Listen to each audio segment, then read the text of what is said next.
मी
गोलावडीला राहते.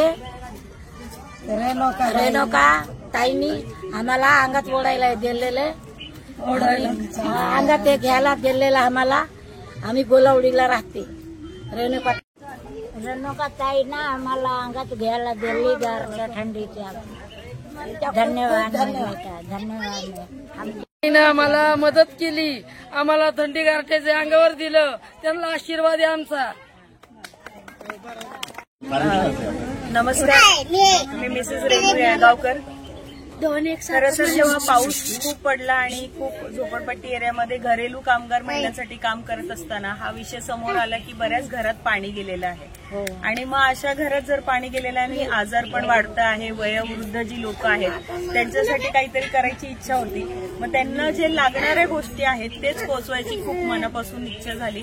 आणि म्हणून मी खूप लोकांना कॉन्टॅक्ट केलं. त्यात आपले लाडके नेते छत्रपती शिवेंद्र महाराज त्यांनीही खूप लवकर लगेच मदत पोहोचवली.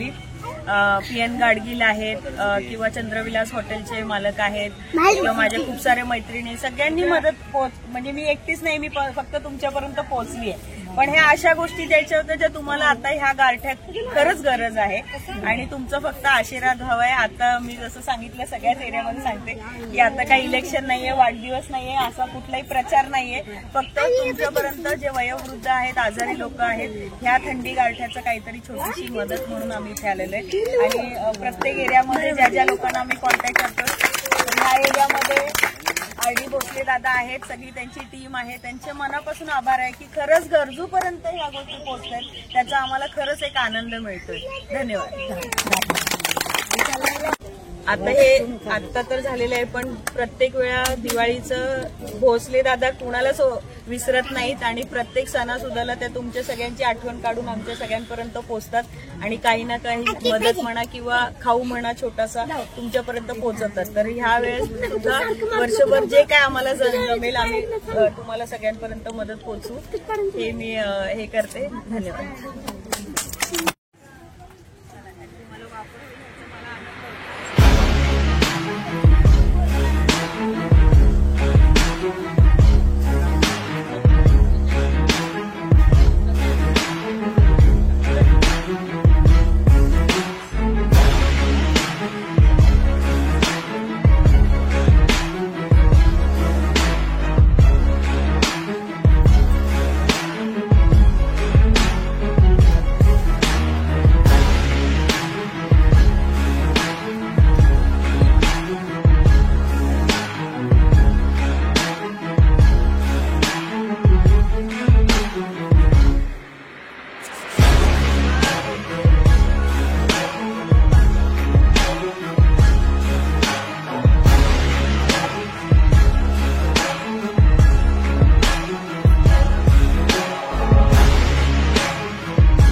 नमस्कार.